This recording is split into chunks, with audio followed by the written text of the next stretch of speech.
اسرائیل کو خبردار کیا کہ نہ پاکستان عراق ہے اور نہ ہی پاکستانی فوج عراقی فوج ہے۔ آئندہ ایسی کسی بھی مہم جوئی کو اسرائیل کے خلاف ایک بھیانک خواب میں تبدیل کر دیا جائے گا۔ اعوذ باللہ من الشیطان الرجیم، بسم اللہ الرحمن الرحیم۔ السلام علیکم۔ حضور نبی کریم صلی اللہ علیہ وآلہ وسلم کی 9 تلواروں میں سے ایک کا نام البتار ہے۔ یہ تلوار سرکار دو عالم حضرت محمد مصطفیٰ صلی اللہ علیہ وآلہ وسلم کو یثرب کے یہودی قبیلے سے مال غنیمت کے طور پر حاصل ہوئی۔ اس تلوار کو سیف الانبیاء یعنی نبیوں کی تلوار بھی کہا جاتا ہے۔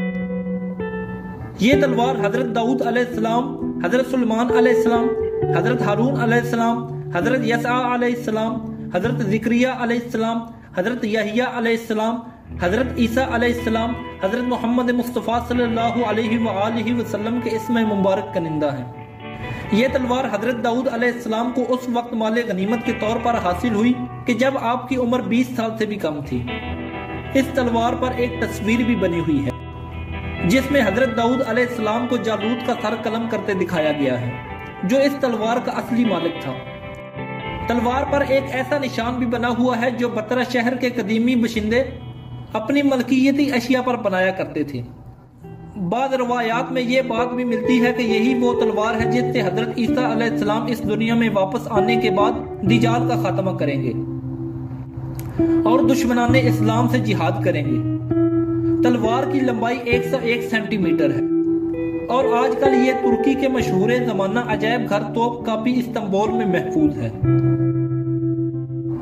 دوستو، پاکستان کے ایٹمی پلانٹ کی حفاظت اللہ تعالیٰ نے خود کی ہے۔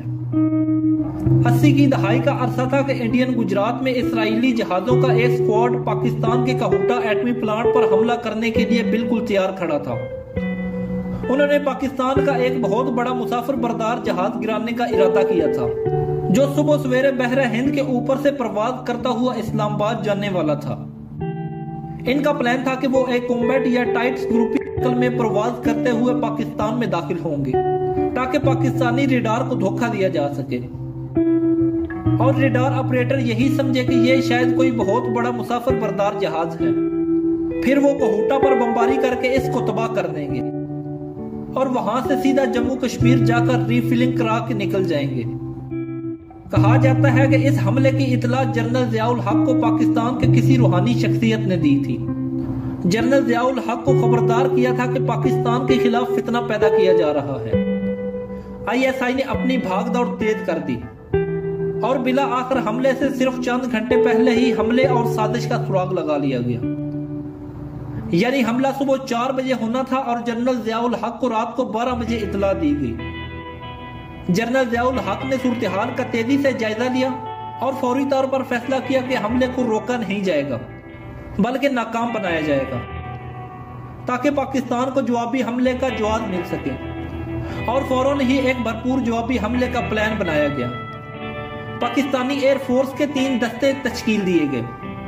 پہلے کے ذمے یہ کام تھا کہ وہ اسرائیلی جہازوں کے حملے کو ناکام بنائے اور ان کو مار گرائے۔ اس معاملے میں پاکستان کا ریکارڈ اسرائیل کے خلاف 100% تھا۔ دوسرے دستے کو انڈیا کے بھابا نیوکلیر پلانٹ کو تباہ کرنے کا ٹاسک ملا، جبکہ تیسرے دستے کو اسرائیل کے ڈیمونا نیوکلیر پلانٹ کو تباہ کرنے کا ٹاسک دیا گیا۔ لیکن اسرائیل پر حملے میں مسئلہ یہ تھا کہ پاکستانی جہاز وہاں ری فلنگ نہ کر پاتے اور ان کا گرنا لازم تھا، یعنی واپسی نہیں تھی، اور یہ فدائی مشن تھا۔ اس کے لیے 4 جوانوں کی ضرورت تھی۔ جب ایئر فورس کے جوانوں سے پوچھا گیا تو 10 تیار ہو گئے۔ ان میں سے 4 کا انتخاب کرنے کے لیے قرعہ اندازی ڈالنا پڑی۔ ہر نوجوان یہ اعزاز حاصل کرنے کے لیے بے چین تھا۔ کہا جاتا ہے کہ جنرل ضیاء الحق کی عظمت و ہمت، قوت فیصلہ اور جنگی حکمت عملی سے خوفزدہ انڈین جرنیل اس حملے کے حق میں نہ تھے اور اس کو خودکشی قرار دے رہے تھے۔ ان کو قائل کرنے میں اسرائیل اور اندرا گاندھی نے بہت محنت کی تھی۔ جنرل ضیاء الحق اور پاکستانی ایئر فورس شدت سے اس حملے کا انتظار کر رہے تھے۔ وہ عالم اسلام کے 2 بڑے دشمنوں کو ان کی ایٹمی قوت سے محروم کرنے کا ایک سنہری موقع سمجھ رہے تھے۔ امریکی سیٹلائٹ نے پاکستانی جہازوں کی غیر معمولی نقل و حرکت کو نوٹ کیا اور فوری اسرائیل اور انڈیا کو آگاہ کر دیا، اور انہوں نے نہایت ہی بھونڈے انداز میں اپنے مشن سے پسپائی اختیار کر دی۔